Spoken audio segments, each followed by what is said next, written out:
Welcome. Today I will be paraphrasing, summarizing, and sharing for the September 20th Al-Anon readings, Encouraged to Change and a Little Time for Myself. We'll begin with the Serenity Prayer and 3 mindful breaths. God, grant me the serenity to accept the things I cannot change, courage to change the things I can, and wisdom to know the difference.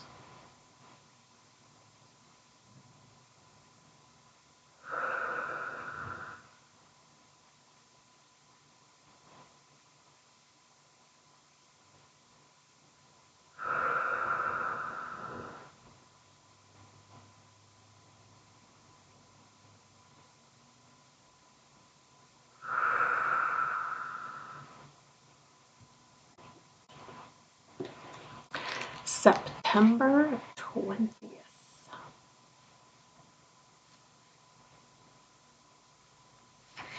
I'll take a moment to look this over.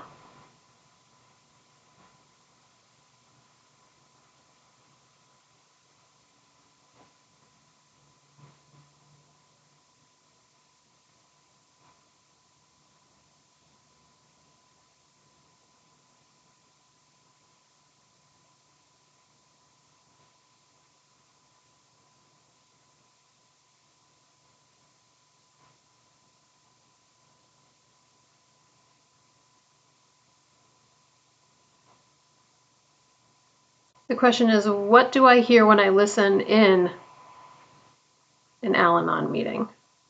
What do I hear when I listen in an Al-Anon meeting? This person is talking about the phrase in the opening. Actually, I think it's in the closing.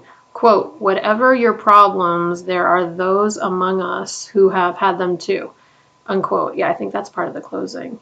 So this person says that they didn't believe it at first because they felt, they say, weird and shameful. But they continued to attend meetings, and they heard a speaker share that this person who was sharing said that they were the result of their mother having a relationship with a married man. And this person had felt shameful because they had something similar going on in their life about that. So this gave this person, hearing this, gave this person hope because she felt like other people were experiencing similar situations to her that she had felt were so weird and so shameful. Today's reminder, we do not need to go it alone when we're in Al-Anon. And the quote is from Al-Anon is for Men. The more meetings we go to, the more we realize how similar we all are. And what do I hear when I listen in? I don't know why it doesn't flow for me. What do I hear when I listen in an Al-Anon meeting? What this makes me think about is how the things that used to be so secretive, like my mother was actually the result of her biological mother having an affair with, as the story goes, a sailor. So mysterious. But she was married at the time. And that's how my mother ended up and her twin brother ended up in foster care, is the biological mother's husband had a feeling that the kids weren't his, but then they got into a fight one day and she said, "And they're not even yours," as the story goes, as the legend has it. And he threw them out. And that's how my mother and her twin brother ended up in foster care, and they eventually got adopted by the people who I thought were my biological grandparents, but they were my mother's adopted parents. So, I mean, that goes on in every family multiple times. My stepmother ended up having a nephew that she never knew about until a few years ago, because her sister had gotten pregnant in college gave the baby up for adoption. I found out that my ex-mother-in-law, actually the same exact thing, got pregnant in college, gave the baby up for adoption. The now middle-aged adult came back and found my ex-husband. So my ex-husband actually has a half-brother that he didn't know about his entire life until he was like 60 years old. So like this stuff happens all the time in families. And yes, like things can get, there are different levels. People have different levels of embarrassment. But the fact of the matter is that like stuff happens all the time. People are people. Things happen. And the more I listen in at Al-Anon meetings, the more I understand that people are people. Stuff happens. It's shame. Shame is only as big as we let it be. And I think part of shame is feeling separate and different in some cases. And I feel like in Al-Anon, I learned that we're much more similar than different. And I know I say that all the time, but I think it's so important to understand because sometimes it's easy to think it's like us and them, whatever that is, whatever the category is, us and them. And the truth is that we're all in the same, like we're all in the same boat. We're all just doing the best we can, and that's it. That's one of the many reasons why I love Al-Anon meetings, is because people talk about like what's really going on in their lives, and it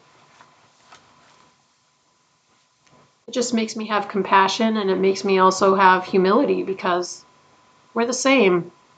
We're absolutely the same. I'll take a minute and look this over.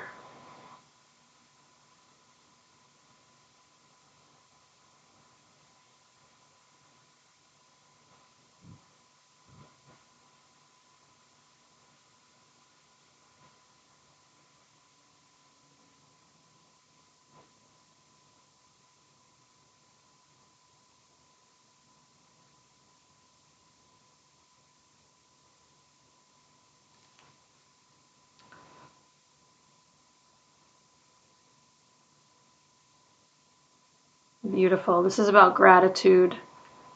This person says they were told in Al-Anon to make a gratitude list, so they did, but it was more of a gesture than anything else. But they say that as they continued to do that, they realized that there were changes happening in their lives, that they could actually avoid an argument by saying the Serenity Prayer. They could actually help a newcomer at a meeting by sharing, or they could work on something that they had been avoiding.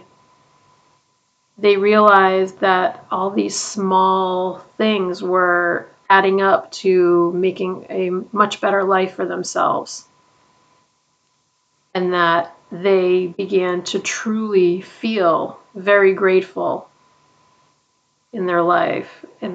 Yeah. Today's reminder: we nurture ourselves with gratitude. We can find things to be grateful for in ourselves, our world, and our higher power. And the quote is from As We Understood. It's talking about the importance of gratitude. I have a gratitude journal. I used to write in it every single day. Now, recently I've been writing in it every few days. Like I wrote in it this morning. I wrote in it 2 days ago. I find that I write a lot of the same things, but I'm just super grateful. Like I write sunshine, fresh air, clean water. Like I'm really, really grateful for those things. If those things weren't around, I would not be okay.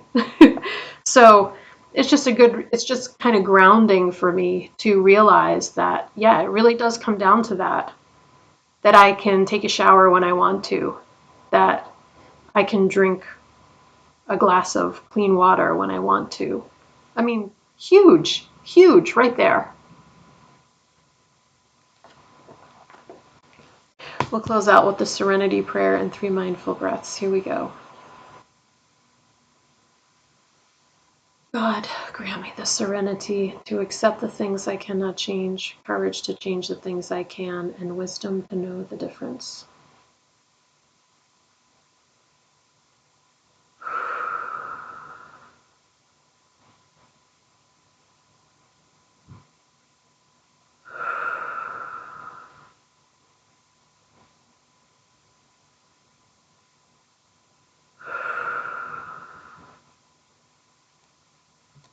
Thank you so much for joining me today. I look forward to seeing you again tomorrow. Sending you love. Take care.